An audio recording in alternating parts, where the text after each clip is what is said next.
सद्गुरु को प्रणाम। जय श्री श्याम। अपने लास्ट एपिसोड में मैंने आपको बताया था कि वज्रनाभ किस प्रकार से शांडिल्य ऋषि से मिलते हैं और शांडिल्य ऋषि उनको बताते हैं कि मथुरा का भगवान श्री कृष्ण मथुरा में किस प्रकार अभी भी वास करते हैं गुप्त रूप से। और अब मैं आज आपको बताऊंगी कि जो शांडिल्य ऋषि के जाने के बाद जो वज्रनाभ हैं वो मथुरा को किस प्रकार से परीक्षित की, और जो शांडिल्य ऋषि ने उनको तरीका बताया था उन सब तरीकों को ध्यान में रखते हुए वज्रनाभ मथुरा को किस प्रकार से वापस बसाएंगे, ये आज मैं आपको बताऊंगी। और साथ में मैं आपको बताऊंगी कि जो कालिंदी थी भगवान श्री कृष्ण की 8 पटरानियों में से एक कालिंदी थी जो इस समय भी जीवित थी। जो भगवान श्री कृष्ण की 16,000 रानियां थी वो कालिंदी जी से मिलती हैं और कालिंदी जी से पूछती हैं कि हम तो भगवान श्री कृष्ण की विरह के अंदर दीवाने हो रहे हैं, मगर आप बहुत प्रसन्न नजर आती हैं हमें, तो आपकी प्रसन्नता का क्या कारण है। तो जो कालिंदी जी हैं वो बताएंगी कि भगवान श्री कृष्ण और राधा और भगवान श्री कृष्ण आपस में किस तरीके से एक दूसरे से जुड़े हुए हैं, तो ये बताएंगी वो उनको। और साथ में ये बताएंगे कि उद्धव जी जो हैं वो भी आज भी जो लताएं हैं उनमें वास करते हैं, और साथ में उनको ये समझाएंगे वो कि किस प्रकार वो जितनी 16,000 रानियां थी वो किस प्रकार भगवान का कीर्तन करें, और उद्धव जी आकर उनको किस प्रकार से भगवान की लीलाएं सुनाएंगे और उनका भी किस प्रकार से उद्धार होगा। तो आज का एपिसोड में आपको ये सब सुनाने वाली हूँ। और विष्णु कोश में आज मैं आपको भगवान श्री कृष्ण की जो 8 पटरानियां थी उन सबके नाम आपको मैं विष्णु कोश में बताऊंगी। तो शुरू करते हैं।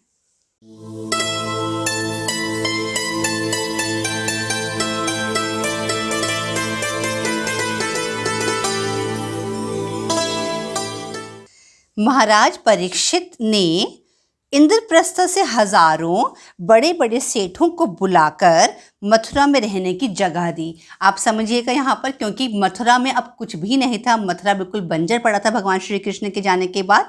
इसलिए जो परीक्षित हैं वो वज्रनाभ की मदद कर रहे हैं मथुरा को दोबारा से बसाने में। तो उन्होंने इंद्रप्रस्थ मतलब दिल्ली से यहाँ से हजारों बड़े बड़े सेठों को बुलाकर मथुरा में रहने की जगह दी। इसके अतिरिक्त परीक्षित ने मथुरा के ब्राह्मणों तथा प्राचीन वानरों को बुलाया और उन्हें मथुरा में ही आदर सहित बसाया। राजा परीक्षित की सहायता और शांडिल्य ऋषि की कृपा से वज्रनाभ ने उन सभी स्थानों की खोज की जहां भगवान श्री कृष्ण गोपियों के साथ लीलाएं करते थे। लीला स्थानों का ठीक ठीक निश्चय हो जाने पर उन्होंने वहाँ की लीला के अनुसार उन स्थान का नामकरण किया, भगवान की लीला विग्रहों की स्थापना की तथा उन स्थानों पर अनेकों गांव भी बसाए। साथ साथ स्थान स्थान पर भगवान के नाम के कुंड और कुएं भी खुदवाए, कुंज और बगीचे लगवाए, शिव आदि देवताओं की स्थापना की तथा उन स्थानों पर गोविंद देव, हरिदेव आदि नामों से भगवद्विग्रह स्थापित किए। इस प्रकार राजा वज्रनाभ ने हर तरफ अपने राज्य में श्री कृष्ण भक्ति का संचार किया। एक दिन भगवान श्री कृष्ण की विरह से व्याकुल हो वे 16,000 रानियां श्री कृष्ण की पटरानी कालिंदी जी से पूछने लगीं कि हम सब तो श्री कृष्ण के विरह से अत्यंत व्याकुल हो रहती हैं, परंतु आप प्रसन्न रहती हैं, इसका क्या कारण है। इस पर कालिंदी जी ने कहा, अपनी आत्मा में ही रमण करने वाले भगवान श्री कृष्ण की आत्मा राधिका जी हैं। मैं दासी की तरह उनकी सेवा करती हूँ और उनकी सेवा करने के कारण ही विरह मेरा स्पर्श भी नहीं कर पाता।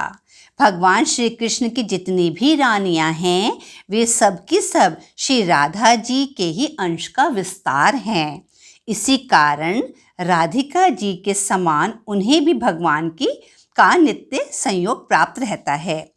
श्री कृष्ण ही राधा हैं और राधा ही श्री कृष्ण हैं। राधा जी की प्यारी सखी चंद्रावली श्री कृष्ण चरणों की सेवा में लगी रहती हैं और दूसरा कोई स्वरूप धारण नहीं करती। मैंने यहीं श्री राधिका में ही रुक्मणी आदि का समावेश देखा है। वास्तव में तुम लोगों का भी श्री कृष्ण के साथ वियोग नहीं हुआ है, किंतु तुम इस रहस्य को जानती नहीं हो, इसलिए दुखी हो।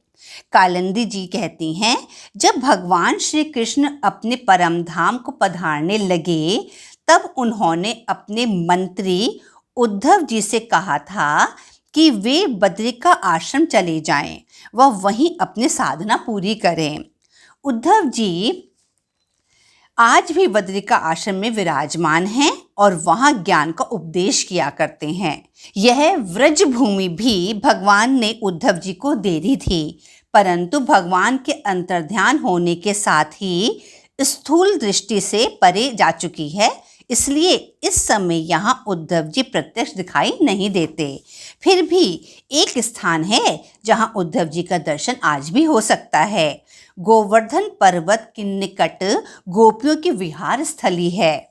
वहाँ की लता और बेलों के रूप में अवश्य ही उद्धव जी वहाँ निवास करते हैं।